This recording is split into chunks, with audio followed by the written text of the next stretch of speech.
നമസ്കാരം, funny and tips YouTube ചാനലിലേക്ക് ഏവർക്കും സ്വാഗതം. ഞാനിന്ന് നിങ്ങളുമായി പങ്കുവയ്ക്കുന്നത് മഞ്ഞൾ അഥവാ ടെർമറിക്കിനെ കുറിച്ചാണ്. കുർക്കുമ ലോങ്ക എന്നതാണ് മഞ്ഞളിന്റെ ശാസ്ത്രനാമം. മസ്തിഷ്കത്തെ ഉത്തേജിപ്പിക്കാനുള്ള കഴിവ് ഉള്ളതിനാൽ ഇതിനകത്ത് അടങ്ങിയിരിക്കുന്ന കുർക്കുമിൻ എന്നൊരു ഘടകമാണ്. മഞ്ഞൾ ഒരു ആന്റി ഓക്സിഡന്റ് ആണ്. അൽഷിമേഴ്സിന് കാരണമാകുന്ന ബീറ്റ അമിനോയിഡുകൾ മഞ്ഞളിൽ അടങ്ങിയിരിക്കുന്നു. കൂടാതെ ഗോതമ്പ് പൊടിയിൽ മഞ്ഞൾപ്പൊടി മിക്സ് ചെയ്ത് നമ്മൾക്ക് മുഖത്തോ അല്ലെങ്കിൽ ശരീരത്ത് രോമമുള്ള ഭാഗങ്ങളിലോ പുരട്ടി കഴിഞ്ഞു കഴിഞ്ഞാൽ ഒരു പരിധിവരെ രോമവളർച്ചയെ തടയാൻ സാധിക്കുന്നു. പ്രതിരോധ ശേഷി കൂട്ടുവാനുള്ളൊരു മരുന്നാണ് മഞ്ഞൾ. കുട്ടികൾക്ക് പനി, ചുമ, ജലദോഷം വരുന്ന സമയത്ത് ചെറുതേനും മഞ്ഞൾപ്പൊടി ചാലിച്ച് കൊടുത്തു കഴിഞ്ഞു കഴിഞ്ഞാൽ ഇത് കുട്ടികൾക്ക് പനി, ജലദോഷം വരുന്നതെല്ലാം തടയുവാനായിട്ട് ഇടയാകുന്നു. അർബുദം പോലെയുള്ള രോഗങ്ങളെ ചെറുക്കുവാൻ മരുന്നിന് അർബുദങ്ങൾ പോലെയുള്ള രോഗങ്ങൾ ഉണ്ടാകുന്നതിന് നൽകുന്ന മരുന്നുകളിൽ മഞ്ഞളിന്റെ സാന്നിധ്യം ഉണ്ടെന്ന് പഠനങ്ങൾ തെളിയിച്ചിട്ടുണ്ട്.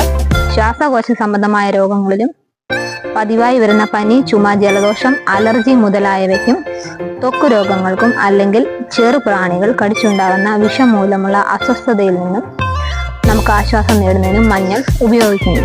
പ്രമേഹം പോലെയുള്ള രോഗങ്ങളിൽ, കൂടാതെ കുഴിനകം മുതലായ അസുഖങ്ങളിലും അതുപോലെ കരളിന്റെ ആരോഗ്യത്തിനും മഞ്ഞൾ സാധാരണയായി ഉപയോഗിച്ചു വരുന്നുണ്ട്.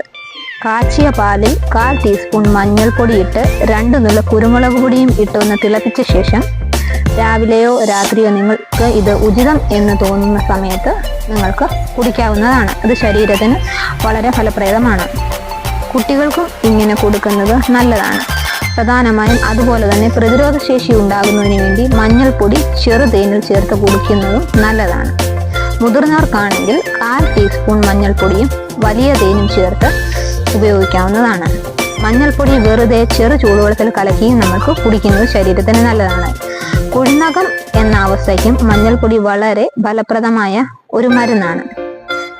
ആര്യവേപ്പിന്റെ ഇലയും പച്ചമഞ്ഞളും കുഴിനകം ഉള്ള ഭാഗത്ത് പുരട്ടിയാൽ നല്ലതാണ്. അതുപോലെ തന്നെ കറ്റാർ വാഴയുടെ ജെല്ലിൽ മഞ്ഞൾപ്പൊടി ചേർത്ത് പുരട്ടുന്നതും കുഴിനകത്തിനുള്ളൊരു നല്ലൊരു മരുന്നാണ്.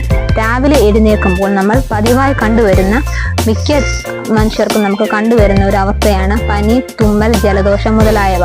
ഇവയിൽ നിന്നും ഒരു പരിഹാരം നേടുന്നതിന് വേണ്ടി 1/2 ടീസ്പൂൺ മഞ്ഞൾപ്പൊടിയും തേനും ചേർത്ത് കഴിക്കുന്നത് നല്ലതാണ്.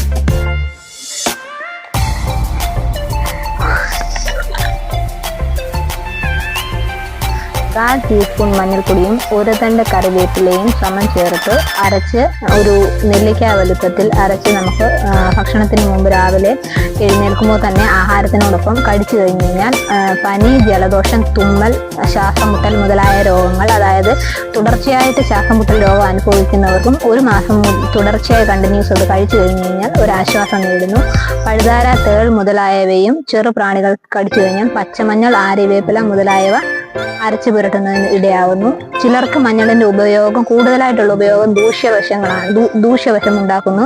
അതുമൂലം അവരവരുടെ ശരീരത്തിന്റെ അവസ്ഥ അറിഞ്ഞ് മഞ്ഞളിന്റെ ഉപയോഗം കുറയ്ക്കുകയും ചെയ്യുക. കൂടാതെ മഞ്ഞൾ പലവിധ രോഗങ്ങൾക്കും ഉപയോഗിക്കാവുന്ന ഒരു മരുന്നാണ്. എല്ലാ ദിവസവും നമ്മൾ നമ്മുടെ ഭക്ഷണത്തിൽ ഉൾപ്പെടുത്തുന്ന ഒരു ഘടകമാണ് മഞ്ഞൾ മുതലായവയാണ് മഞ്ഞളിനെ കുറിച്ചുള്ള വിവരങ്ങൾ. എല്ലാവരും ഞങ്ങളുടെ ചാനൽ സപ്പോർട്ട് ചെയ്യുക, സബ്സ്ക്രൈബ് ചെയ്യുക, മാക്സിമം ഷെയർ ചെയ്യുക, ബെല്ലൈക്കൺ എനേബിൾ ചെയ്യുക. Thank you.